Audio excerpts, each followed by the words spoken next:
Assalamualaikum warahmatullahi wabarakatuh.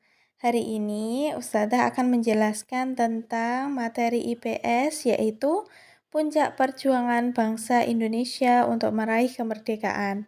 Anak-anak, dulu Belanda datang ke Indonesia awalnya untuk membeli rempah-rempah. Tapi ketika Belanda datang ke Indonesia, Belanda melihat bahwa negara Indonesia adalah negara yang subur.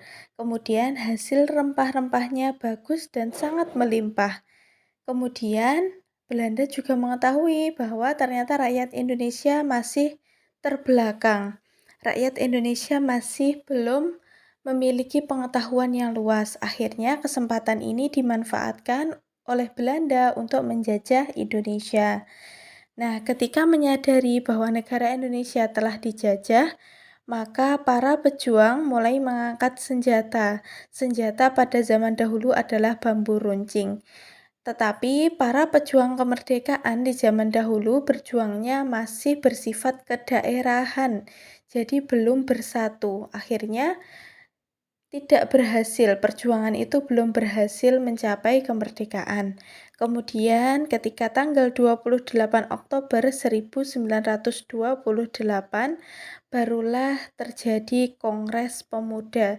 Pemuda-pemuda Indonesia yang terpelajar bersatu membentuk sebuah perkumpulan dan akhirnya menghasilkan Sumpah Pemuda. Nah, inilah awal mula perjuangan bangsa Indonesia melalui jalur diplomasi. Kemudian pada tahun 1942 berakhir penjajahan Belanda di Indonesia dan digantikan dengan penjajahan Jepang. Tetapi pada tahun 1945 ya, selang 3 tahun, Jepang kalah pada Perang Dunia Kedua. Kota-kota terpenting di Jepang yaitu Hiroshima dan Nagasaki dibom atom oleh Amerika Serikat. Akhirnya pada tahun 1945 itulah terjadi kekosongan penjajahan di Indonesia. Nah, hal ini dimanfaatkan oleh golongan muda untuk mendesak golongan tua agar segera memproklamasikan kemerdekaan Indonesia. Tetapi golongan tua masih menunggu proses diskusi, kemudian menunggu proses persetujuan dari Jepang untuk merdeka. Tetapi golongan muda tidak sabar untuk segera memerdekakan Indonesia. Akhirnya golongan tua diculik oleh golongan muda dibawa ke Rengas Dengklok. Nah, karena itu ada yang menjamin bahwa golongan tua segera memproklamasikan kemerdekaan yaitu Ahmad Subarjo. Makanya golongan muda akhirnya membawa Soekarno dan Muhammad Hatta ke Jakarta untuk segera membentuk rancangan proklamasi kemerdekaan Indonesia. Akhirnya pada hari Jumat tanggal 17 Agustus 1945, proklamasi kemerdekaan Indonesia dikumandangkan melalui upacara bendera di halaman rumah Soekarno pada pukul 10 pagi. Nah, kemudian anak-anak, ketika negara Indonesia sudah dinyatakan merdeka ya, ada pengakuan dari negara lain atau dari dunia luar. Pengakuan dari negara lain kemarin sudah Ustazah jelaskan yaitu disebut dengan de facto. Negara pertama yang mengakui kemerdekaan Indonesia adalah Mesir. Kemudian disusul oleh negara Irak, Lebanon, Yaman, Arab Saudi, dan Afghanistan.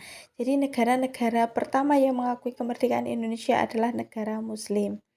Kemudian dari perjuangan itu, dari cerita perjuangan itu kita mengetahui bahwa kemerdekaan Indonesia bukan hadiah dari Jepang, tetapi benar-benar dari perjuangan bangsa Indonesia.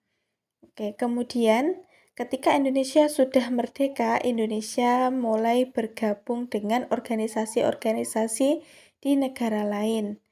Nah, kemerdekaan Indonesia ini menjadi landasan untuk bersikap terhadap dunia luar. Indonesia itu menggagaskan kemerdekaan untuk negara Asia dan Afrika.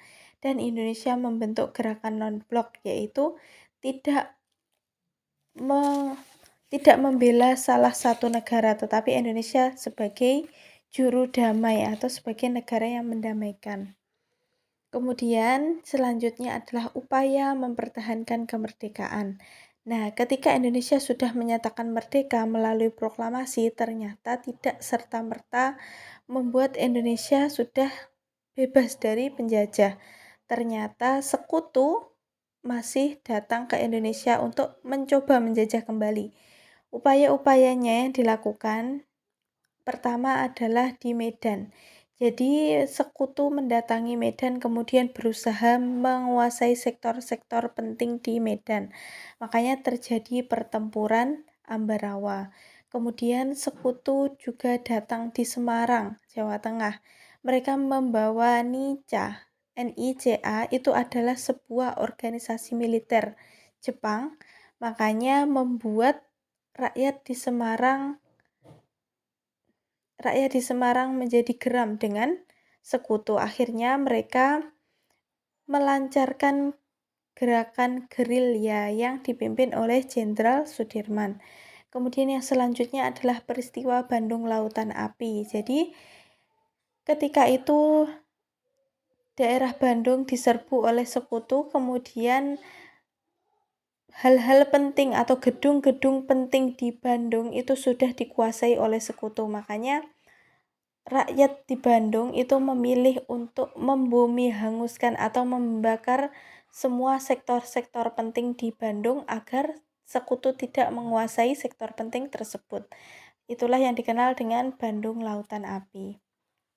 Kemudian, ketika Indonesia sudah merdeka, Indonesia berupaya meningkatkan kesejahteraan rakyat, di antaranya melalui kebijakan uang untuk Indonesia yaitu rupiah. Kemudian pada tahun 1946 terjadi konferensi ekonomi dan pembangunan Badan Perancang Ekonomi. Kemudian ada beberapa gagasan, di antaranya adalah rencana Kasimo tentang swasembada pangan. Kemudian selanjutnya kita akan membahas tentang contoh kerjasama dalam upaya mempertahankan kemerdekaan. Contohnya ketika di sekolah kita bisa bekerja sama menyelesaikan tugas, piket, dan lain sebagainya. Kemudian ketika di rumah kita bisa mempertahankan kemerdekaan dengan saling menghargai antar keluarga.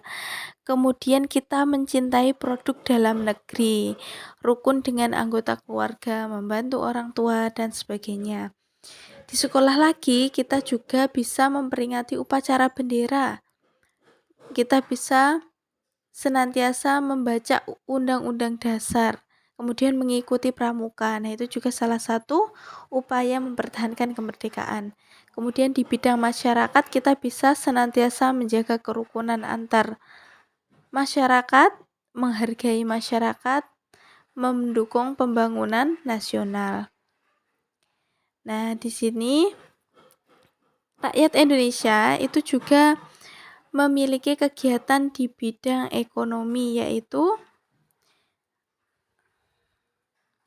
senantiasa memajukan kegiatan ekonomi dengan melaksanakan kegiatan yang mementingkan kepentingan rakyat. Jadi, kepentingan rakyat, kesejahteraan rakyat itu senantiasa dijunjung tinggi ketika masa kemerdekaan. Artinya, hak dan kewajiban masyarakat itu sama. Kemudian, pemerintah bertanggung jawab terhadap kesejahteraan rakyat. Jadi, tidak ada lagi rakyat yang kelaparan seperti zaman penjajahan. Nah, itulah upaya-upaya dalam memperjuangkan kemerdekaan Indonesia hingga saat ini, yaitu terus memperbaiki negara Indonesia agar rakyat juga sejahtera. Demikian penjelasan Ustazah hari ini. Jika ada yang kurang jelas, bisa membaca di buku LKS. Ustazah akhiri, wassalamualaikum warahmatullahi wabarakatuh.